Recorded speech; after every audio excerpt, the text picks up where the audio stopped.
نکاح اسلامی اعمالو کی یو آسان ترین عمل دی اس اشکال پکې نشتا اس مشکل نه ده دا چې دا نن سبا مونږ تاسو ته واده کول ډیر ګران دی او غټ غر دی او واده ته خلک واده ګوټې نه وای نو دا زمو استاد خپل رواج او زمو استاد دی ګندو رسمونو په وجه باندې مونږ ځان ته دین ګران ک ورنه واده کې د واده مختصر یو څو احکام درته بیان کوم واده کې اول نمبر چې مونږ تاسو رشتہ وکړو دا غي نه بعد نکاح بندوبست کیږي د رشتي کولو کې کوئی دنه کې دومره تکلفات کول دومره اسرافات کول دومره تبذیر کول د منعمینو مترفینو کار دی هغه خلق چې جبابره دي هغه خلق چې کبرجن دي کبر کوي لګیا دي لویانه کوي فخرونه کوي دا دغه خلقو کار دی دا د کفارو رسمونه دي دا د مسلمانانو شیوه نه ده مونږ د پاره د نبی علیه الصلاۃ والسلام مبارک په ذات کې او داغه مبارک په صحابه کرامو کې په اهل بیتو کې یو اسوه حسنه پرته ده کنه د نبی علیه الصلاۃ والسلام دوریانه واده شوی وي د اغه نه به مسلمان سبق اخلي اغه نه به مسلمان تور طریقې زده کوي په دغه نقش قدم باندې به مونږ تاسو روانيږو نه چې مونږ تاسو د انډیا د هندوانو رسمونه خپل کو یا چې کم دي د امریکایانو د يهوديانو یا د عیسایانو هغه د امریکای د عیسایانو او یا چې کم دی د اسرائیل د يهوديانو رسمونه خپل کو او یا چې کم دی د چین د کفارو او یا د رشیا او د روس د کفارو هغه تور طریقې خپل کو نه مونږ تاسو خپل مقتدا لرو داسې پیغمبر علیه السلام لرو چې هغه د تمام انبیای کرامو مقتدا او سردار دی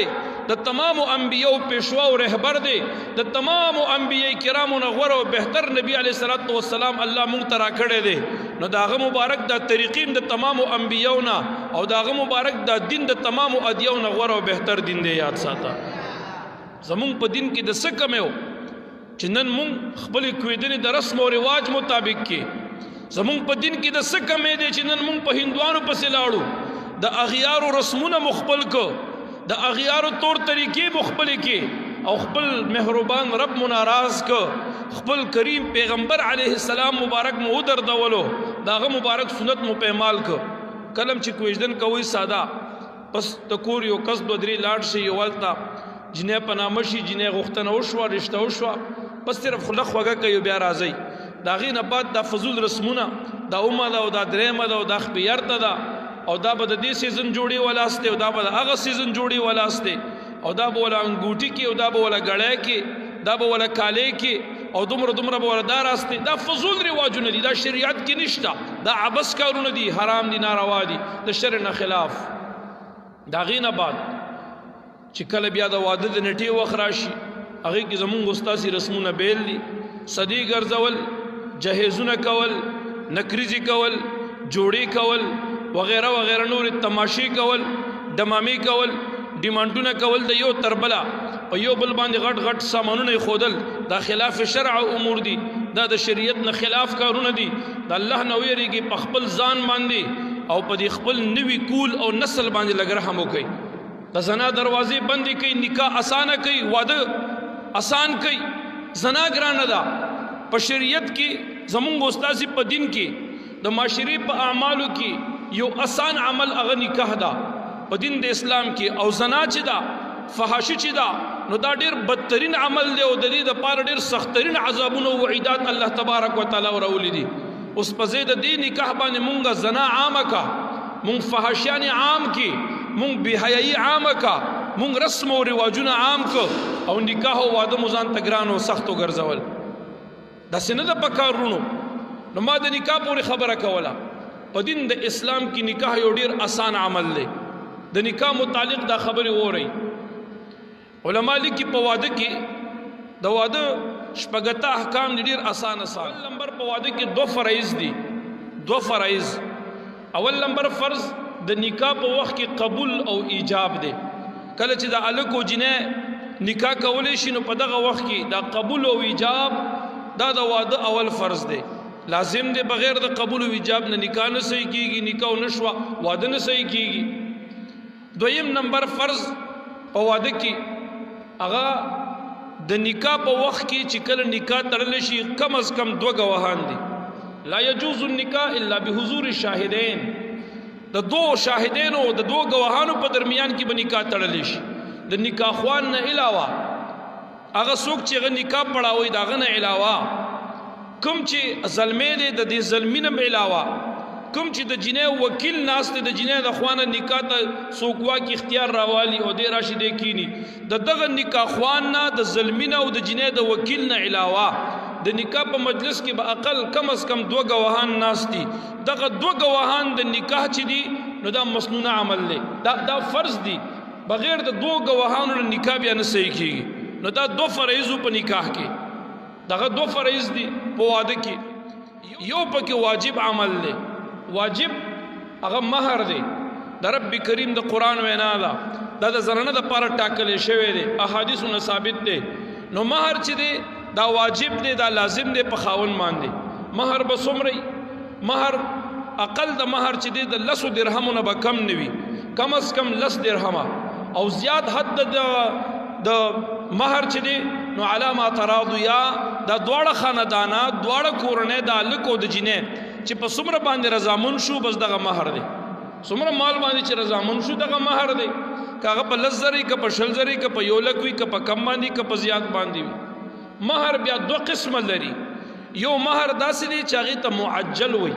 کله نکاح شوله مہر وټاکلی شو نو د الک به د خپل چې کوم مہر ټاکلی شوی دی دی به دا راوالي، دا به جنۍ ته یا د جنۍ کورنۍ ته وسپاري چې دا جنۍ ته ورسیږي. دا د هغې حق دی، د الله او د رسول علیه السلام د خوا نه ټاکلی شوی دی. نو په هغه ساعت باندې د نکاح په وخت باندې مہر ادا کړه چې څومره مو ټاکلی شو دې ته مہر معجل وي. دویم قسم مہر چې دی نو هغې ته مہر مؤجل وي په نیټې سره. اوس یو سړی دی واده خادي پې راغلی ده، خامخا دی کې د انسان څه ناڅه خرچه کېږي، د سره لاس کې مال نشته دولت نشته چې دی پې د خپلې بیبي مہر ادا کړي. نو دی اوس په هغې کې نیټه اخلي، دی ورته ما سره فی الحال نشته. کور کې بیبي ته مخامخ شي اهلیې ته وایي چې تا دومره مہر ټاکلی شوی دی، دا ستا په ما باندې حق دی، دا د خدای رسول احکام دي، مونږ په ځان منلي دي، خو فی الحال په ما د واده بوج دی، پیټې دی، زما لاس کې مال نشته دولت نشته، بالکل به دا مہر تعالی ادا کم. ورځ بعد هفته بعد میاشت بعد کال بعد زه به تا ته ستا حق درکما. بیبي محترمي زه چې د دې بعد څومره څه ګټم خو هغه تا له وړم تا ته به ږدم، دا ټول هم ستا دي، زما ګټه هم ستا ده، لہذا تسلي وکړه، زړه دې خوشحاله او جم ساته، زما مہر زما د خوا نه به تا ته ادا شي. مہر مؤجل دی په نیټه باندې، هفته بعد ورکې میاشت بعد، خو دا مہر به خامخا ورکې. دومره پورې علما لیکي چې کله په نکاح کې مہر وټاکلی شو او بعضې سړی دا وایي چې مړه مہر پکې چا راوستی، مہر څوک ورکوي؟ دی وایي که نه دی کالی یا دی یا پیسې یا دی زه خو یې نه ورکوم. ولا علما لیکي دغه سړی چې د دې واده نه بعد دا څومره زندګي د بیبي سره تیری یې د مہر نه انکاري دی، دا تمامه په ګناه او په زنا کې شمارېږي دا زندګي، او دغه به په ورځ د قیامت د زناکارو بدکردارو په صف کې پاسېږي. نو لږ سوچ پکار دی. مہر دا د بیبي حق دی، دا په واده کې دا واجب دی. آسان دی واده، د خپل وس مطابق مہر وټاکه، 2 گواهان پیدا کړه، د هغې مخکې نکاح وتړه، قبول و ایجاب وشي. د هغې نه بعد 3 سنت عمل دي، 3 مسنونه اعمال دي. مسنونه اعمالو کې سنت طریقه یو دا ده چې کله خطبه لوستی شي، په واده کې دا سنت دی خطبه لوستل، خطبه د نکاح په وخت لوستی شي. دغه خطبه لوستو په وخت کې چې کله خطبه لوستل شي، دا خطبه د نکاح په وخت کې دا سنت عمل دی. دویم نمبر چې کله خطبه ولوستل شو نکاح وشوله، د نکاح نه بعد کجوره چواره یا څه خواږه تقسیمول،